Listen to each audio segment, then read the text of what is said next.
Hello Masters, welcome back sa ating content. So, naghingi kasi ng advice to through via Reddit. Ito, sabi niya dito, galing kay True Reveal ng Advice PH.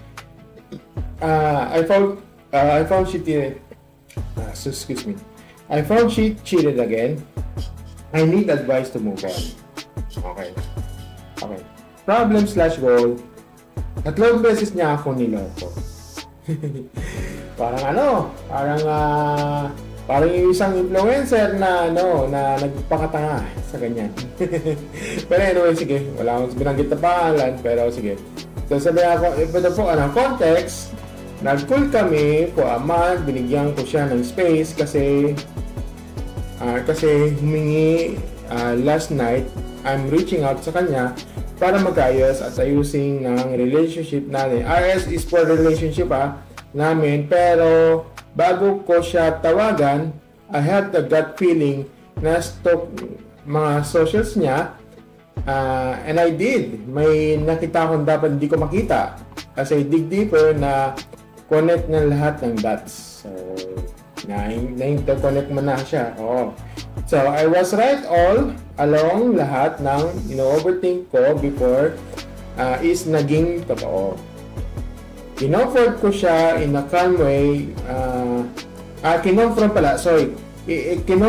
ko siya in a calm way kasi kabisado ko na siya. Alam ko yung mga ayaw niya. Inamin niya naman and we ended the relationship right away. For the tips here, I need advices paano mag-self-love. Naawa na lang ako sa sarili ko, hindi ako makatulog, nakakain, kahit anong gawin ko, naalala ko. Okay. Alam ko, naintindihan kita, talagang ganyan talaga ang buhay. Lahat tayo nadadaan sa ganyan. Alam ko na mahal mo siya pero kailangan mo lang talaga tanggapin. So, yun lang ang ko dito. Yun ang masasabi ko. Kailangan mo lang tanggapin kung talagang yun ang reality. Kumbaga, kung mahal mo nga siya pero alam mo na, 'di ba, na may na siya, na may feelings nga na iba, may feelings na siya ng iba, hindi na ikaw. You have to face the reality. Yun lang ang ko. Kaya, ang tanging na lang ang tip na lang, not just an advice, no? Siguro tip ko na lang sa iyo. Ang tip ko na lang sa iyo, kahit ka na lang, focus ka. Ito, may mga dyan, focus ka sa work. Focus sa work. Kung may mga kaibigan ka na kaibigan ka, just focus din. Kung may mag-unwind ka, ganito. Or self-love, kumbaga, self-love ka sa ganyan. At saka siguro alam ko yung mga process na kasi ganyan alam ko sariwa pa ang yung alaala. Ganun talaga. Diba? Sariwa pa yung alaala, ganito, talagang process yan. Yun lang yung tatlo, love selves, tapos libang-libang ka, exercise, or movie goers, tsaka keep yourself busy. Yun lang ang masasabi ko. Yun lang yung ko. Yun kasi yung ko parang just a process na unti-unti yan, kung iyakan mo na lang. Pero kung hindi mo kayang na iyakan mo na lang. At yun, at malalabas mo yung galit at poot dahil sa loob mo. Kung gusto mo iyakan mo lang yan, walang masama doon. That's a part of the process. Kasi napasubok, yun ang masabi ko. At basahin natin yung mga ano, at saka ano pala, forgive that. Ano mo na lang siya. Patawarin mo na lang siya. Okay? And move on. Yun lang. Ito sabi nga dito, hanap ka ng hobby. Hobby that the benefit. Yun yung sinasabi ko na will generate income and make you happy by way of the bench and move forward. Mas way to the bench is move forward is the best version.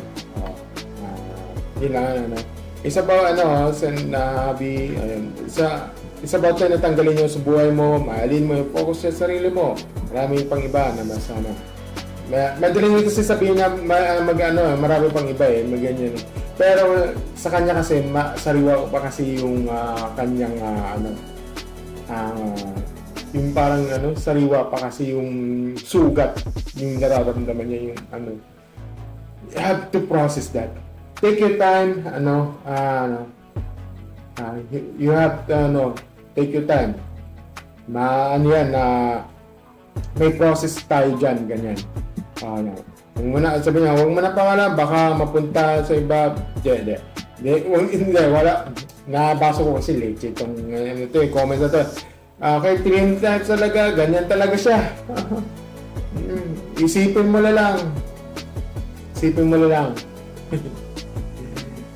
Na yun para sa kanya. Siguro hindi mo deserve or siguro hindi para sa iyo, di ba?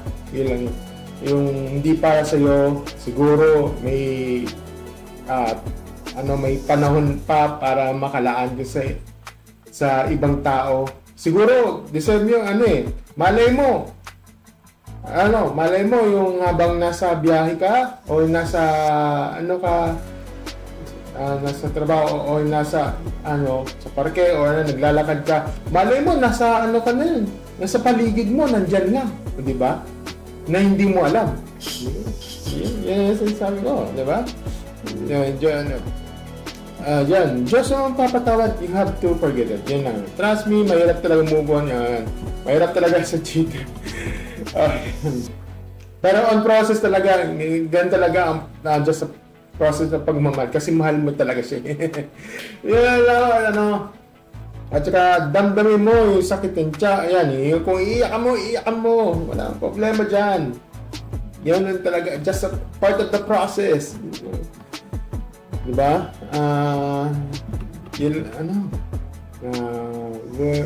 Get busy. Yan, gawin mong busy sarili mo.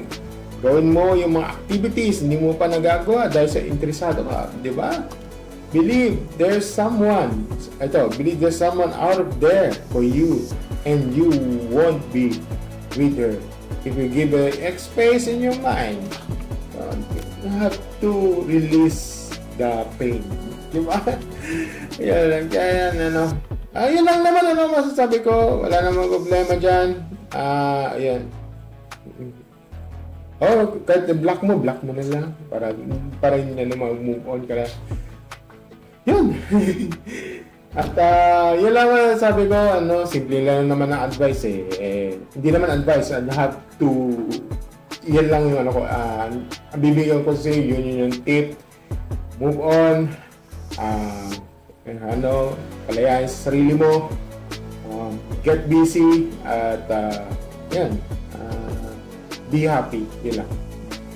Yan lang ang sabi ko. At nanood niya kayo sa YouTube. Panoorin mo yung mga issues dyan. Yun, makaka dyan, yung mga issues sa mga sa internet. Yun, mga panis videos. Wala problema dyan, di ba? Dito sa YouTube, dami-daming doon pa lang makakamove ka na ng maayos para dyan. Yun lang masasabi ng mga stories dito. Yun lang. Thank you and see you next video. Bye! Ayaw. Bye!